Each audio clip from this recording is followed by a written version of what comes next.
Salam hörmətli müəllimlər. Biz verilişimizin növbəti buraxılışı ilə qarşınızdayıq. Bugünkü mövzumuz metodika və pedaqogikaya aiddir. Qonağımız isə Təhsil İnstitutunun əməkdaşı Aynur xanım Rüstəmovadır. Bugünkü mövzumuz təfəkkürə yönəlmiş tapşırıqların hazırlanmasıdır.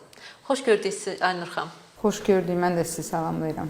Aynur xanım, biz qiymətləndirmə çərçivəsinə nəzər saldıqda metodika pedaqogikada olan nəzəriyyələrin içərisində Bloom'un idrak taksonomiyası nəzəriyyəsinin də adını görürük və təbii ki, ona dair test tapşırıqları da təqdim olunacaq.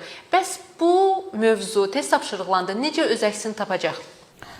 Bildiyiniz kimi sertifikatlaşdırma imtahanında 10 sualdan 5-i müəllimin metodiki səriştəliyini ölçür və bu 5 tapşırığın içərisində müəllimin şagirdlər üçün təfəkkürə yönəlik tapşırıqlar hazırlaya bilib-bilmədiyini ölçməyə xidmət edən tapşırıqlardır və bu suallar adətən, yəni köhnə illərdə təcrübə göstərir ki, fən yönümlü olur. Təfəkkürə yönəlik tapşırıqların hazırlanmasında Bloom taksonomiyasının əsas götürülməsi bu artıq bütün dünyada təsdiqlənmiş bir prosesdir. Bir çox nəzəriyyələr var, amma aralarında ən geniş yayılmışı Bloom'un idrak taksonomiyasıdır.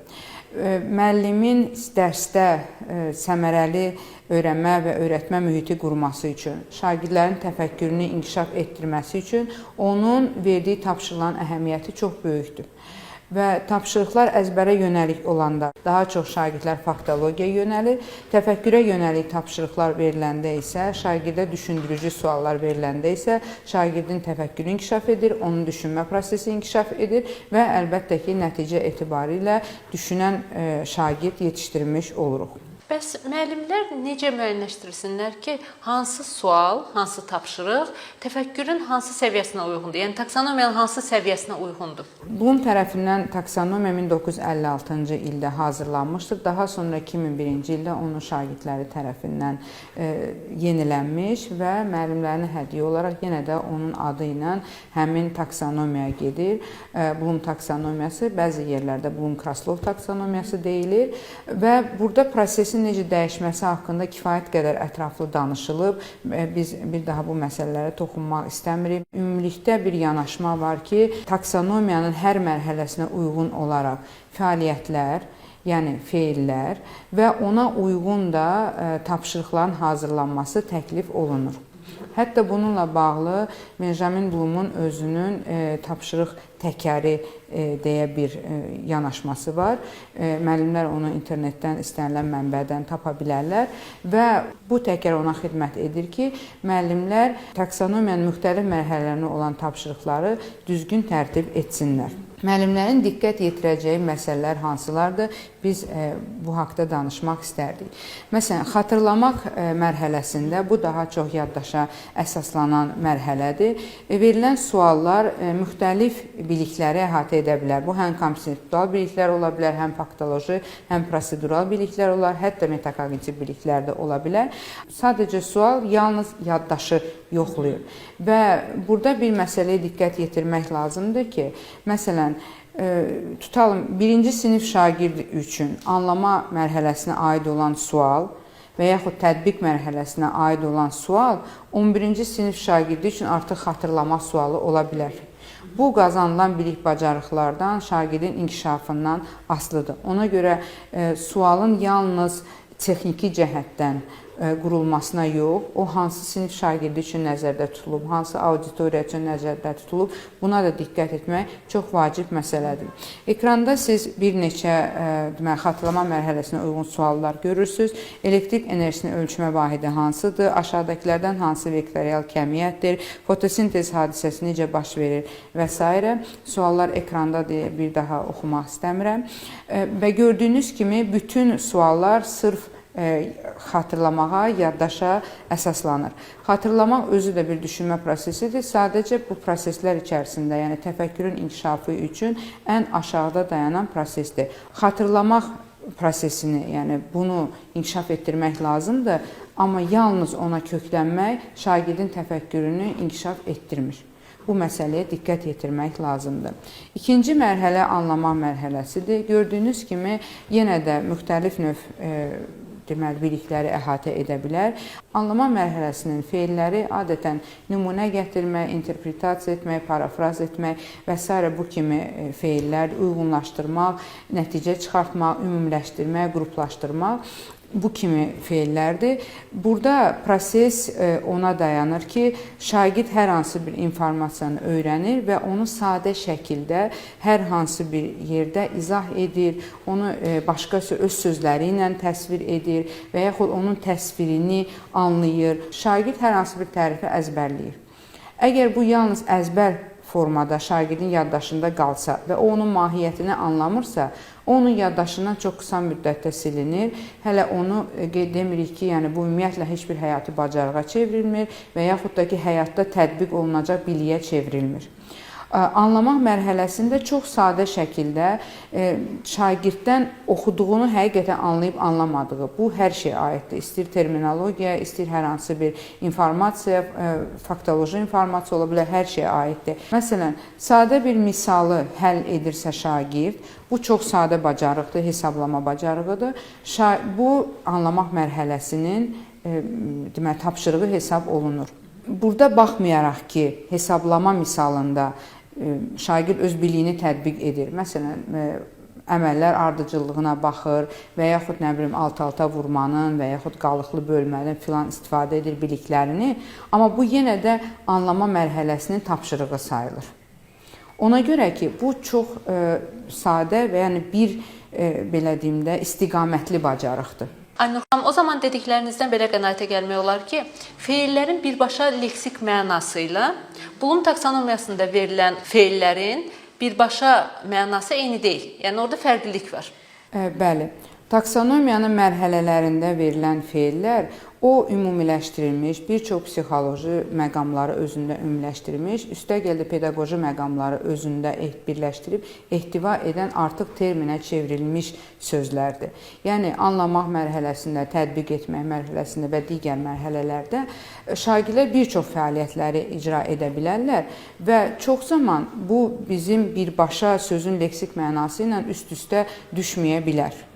Məsələn, biz tətbiq etmək mərhələsindən danışsaq və ya elə anlamadan danışsaq, məsələn, bayaq bizim çəkdiyimiz nümunə, şagird hər hansı bir misalı həll edir. Bu zaman o öz biliklərini tətbiq edir.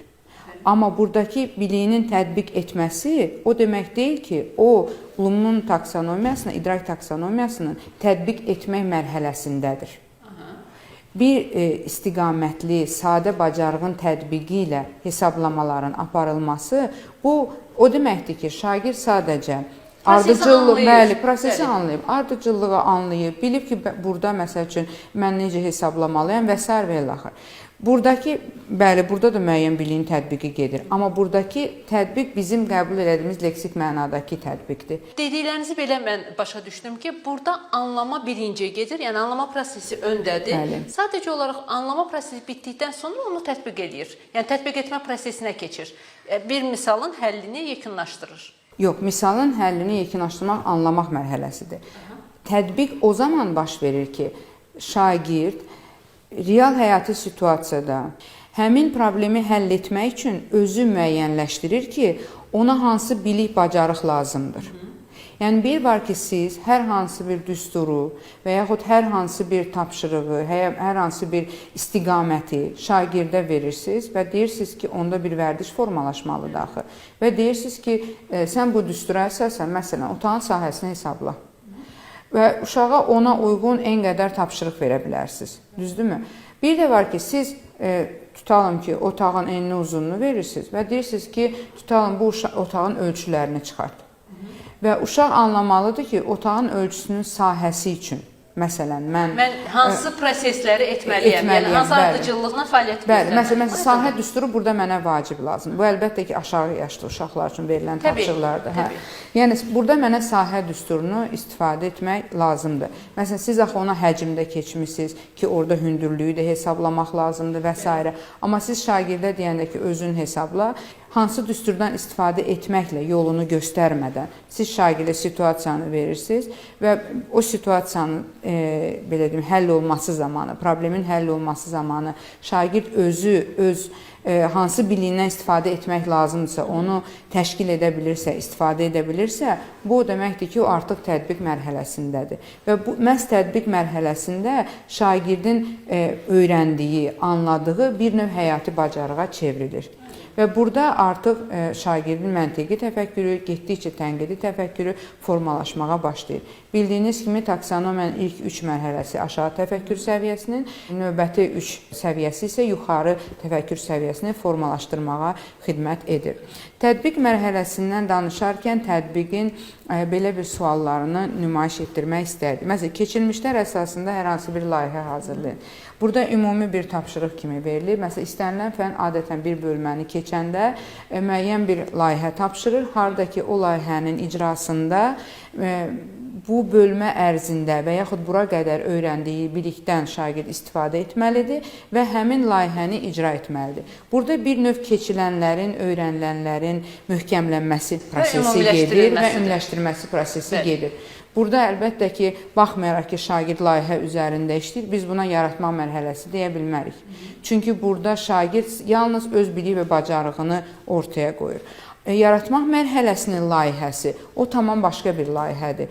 O, yaratma mərhələsinə çatanda biz o barədə daha ətraflı danışacağıq. Orada şagird özü problem müəyyənləşdirməlidir, özü öz ehtiyacını müəyyənləşdirməlidir, cəmiyyətin ehtiyacını müəyyənləşdirməlidir, bunu necə icra etməlidir və nəhayətdə ortaya qoyduğu layihənin məhsulu o tamamilə yeni bir məhsul, ya sıfırdan yaranmış, ya da əvvəlki məhsulun tamamilə dəyişdirilmiş və təkmilləşdirilmiş forması olmalıdır. Yəni, bu çox kiçik bir dəyişiklik yox, onun özünün yanaşmasını əks etdirən və nəyəsə xidmət edən bir şey olmalıdır. Yəni, layihələr müxtəlif ola bilər.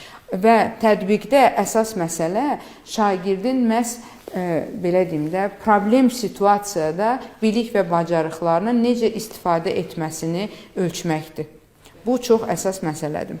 Təhlil etmək mərhələsində təhlil etmək istənilən informasiyanı deməli toplayıb oradakı informasiya nə qədər doğru, yanlış, hansının daha düzgün, hansının daha yanlış olması, müəllif mövqeyinin müəyyənləşdirilməsi, əsaslandırılması və s. bu kimi fəaliyyətləri özündə əks etdirir. Burada da təhlil prosesi taksonomiyanı təhlil etmək mərhələsidir demək deyil.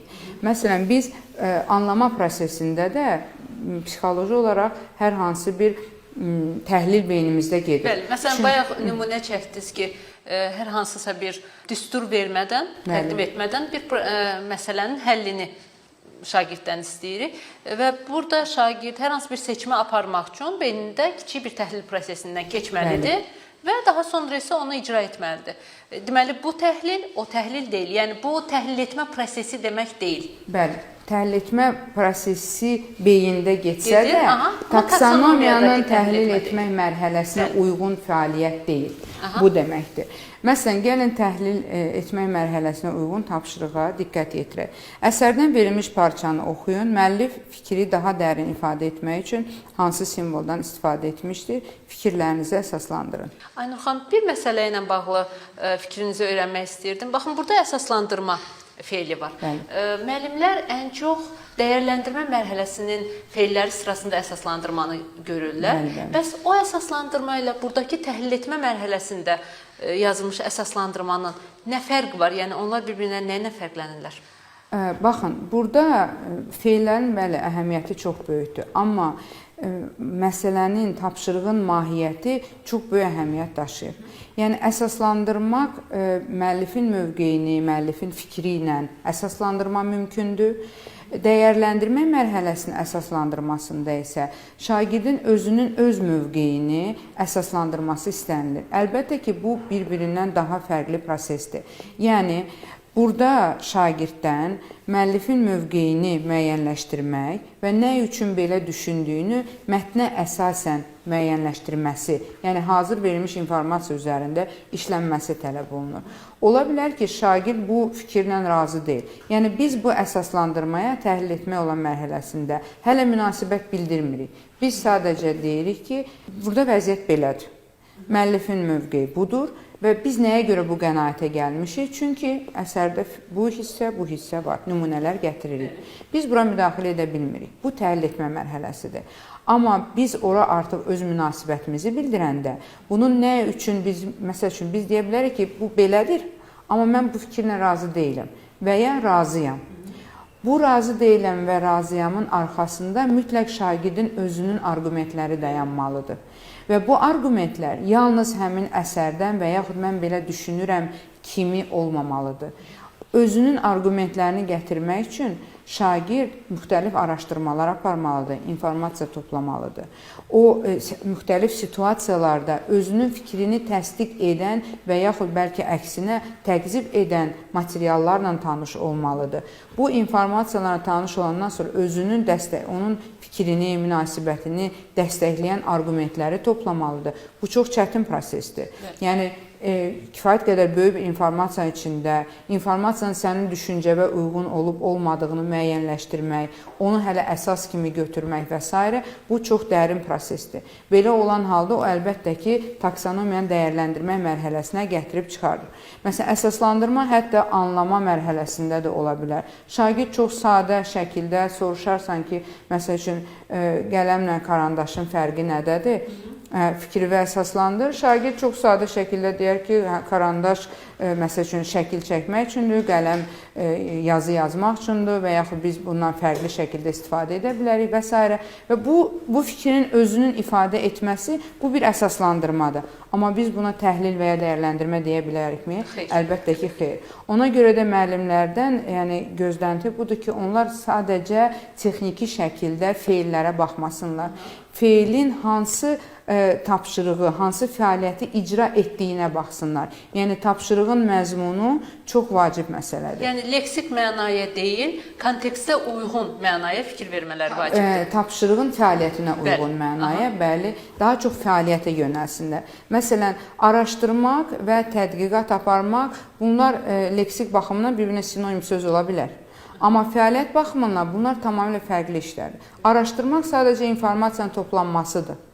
Tədqiqat aparmaq isə artıq toplanmış informasiya üzərindən sorğu keçirmək, datalar toplamaq, o dataları təhlil etmək, sonra bir nəticəyə gəlmək, fikri təsdiqləmək və ya təqzib etmək çox böyük bir fəaliyyəti özündə əks etdirir. Amma adətən bizdə araşdırma, tədqiq etməyin sinonimi getdiyi kimi çox vaxt müəllimlər bunu eyni fəaliyyət kimi götürürlər ki, bu doğru deyil. Dəyərləndirmə mərhələsi haqqında biz dolayısıyla artıq danışdıq. Tapşırığın nümunəsinə də biz baxa bilərik. Ekologiyanın vəziyyətinə münasibət bildirin və fikirlərinizi əsaslandırın. Bəli, burada araşdırma aparmalıdır və öz fikirlərini çatdırmalıdır. Bəli, dəstəkləyən arqumentlər tapmalıdır. Bu çox vacib məsələdir.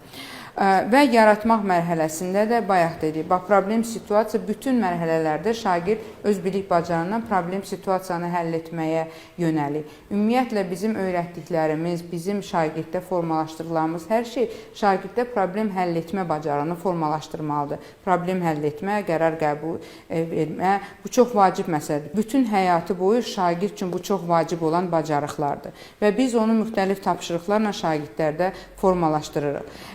Bax, tətbiq etmək mərhələsinin problem həll etməsi ilə, təhlil etmək mərhələsinin problem həll etməsinə, yaratmağın problem həll etməsi, bunlar çox fərqli mərhələlərdir. Yaratmaq mərhələsi bu çox yüksək mərhələdir. Ümumiyyətlə, beynəlxalq təcrübədə, beynəlxalq pedaqogikada onlar yaratmaq mərhələsini tamamilə sıfırdan yeni bir şey və yaxud çox yüksək təkmilləşdirilmiş bir addım kimi götürürlər. Yəni, hər problem həllini, situasiyanın həllini deməli, yaratmaq mərhələsi kimi qəbul etmirlər. Bu məsələlərə əlbəttə ki, diqqət yetirmək lazımdır. Müxtəlif mərhələlər üçün olan tapşırıqlara baxmaq istərdik. Məsələn, siyahıdan hər hansı bir xəstəliyin əlamətlərini seç.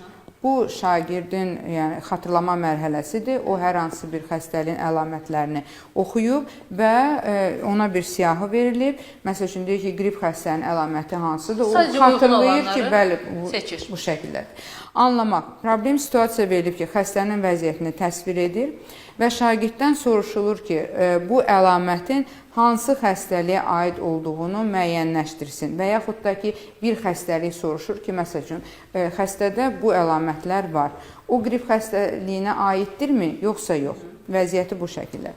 Tətbiq etməkdə xəstənin vəziyyətini təsvir edib onun hansı xəstəliyə tutulduğunu müəyyənləşdirilməsini şagirddən istənilir. Yəni fərq yəqin ki, hiss olunur. Bir var siz təsvir edib onun qripə uyğun olub-olmadığını müəyyənləşdirirsiniz. Bir də var siz təsvir edirsiniz, onun ümumiyyətlə hansı xəstəliyinə tutulduğunu müəyyənləşdirməyi şagirddən tapşırırsınız. Yəni siz orada yönəldirsiniz ki, düşün, gör o qripə uyğun ola bilərmi, bilməzmi? İkincidə isə tətbiq etmədə isə siz ümumiyyətlə onun bu xəstəliklər haqqında bilik bacarıqlarına düzgün istifadə edib etməməsini ölçürsünüz. Təhlil etməkdə isə şagird izah etdisə ki, cavab verdi ki, bəli, mən düşünürəm ki, bu əlamətlərə görə bu xəstəliyi var. Və siz ondan sonra nə üçün bu cür düşünürsən? Və burada artıq əsaslandırma gələcək. Burada dəyərləndirmə mərhələsi ola bilməz. Çünki xəstəliyin prosesinə şagirdin öz münasibəti ola bilməz.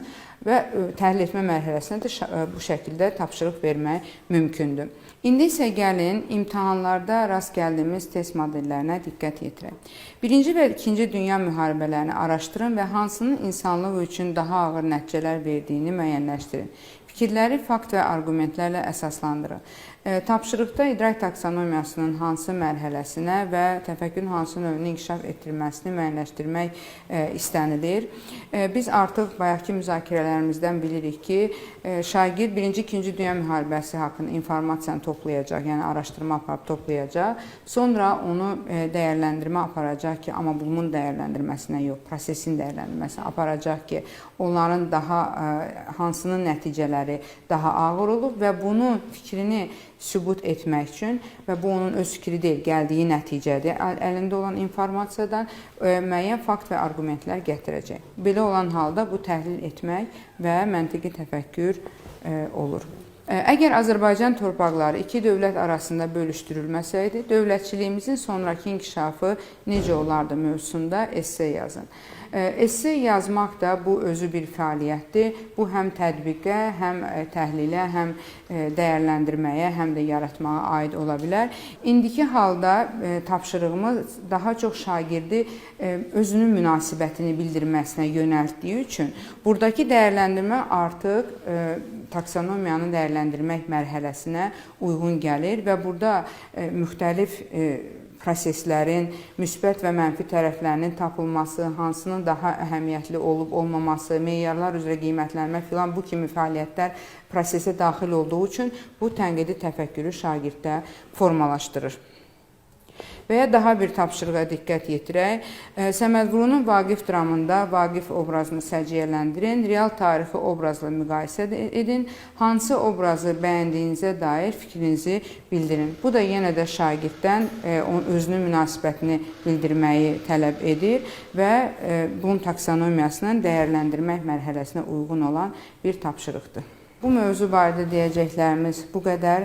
Düşünürəm ki, kiçik də olsa faydamız oldu müəllimlərimizə və müəllimlərimiz bu tip tapşırıqları uğurla yerinə yetirəcəklər. Bu mövzu müəllimlər tərəfindən sorğuda ən çox istənilən mövzu idi, yəni izahına ehtiyac duyulan bir mövzu idi. Mənə də elə gəlir ki, sizin izahınızdan sonra, göstərilən nümunələrdən sonra müəllimlər üçün artıq aydındır ki, təkcə feillərə köklənmək lazım deyil. Orada prosesə diqqət yetirmək lazımdır və tapşırığın hansı fəaliyyətləri özündə ehtiva etdiyinə bir növ baxmaq lazımdır ki, daha sonra Bloom taksonomiyasındakı səviyyəni müəyyən etsinlər. Təşəkkür edirik. Buyurun. Əziz müəllimlər, bugünkü verilişimiz bu qədər. Növbəti verilişlərdə görüşənə qədər.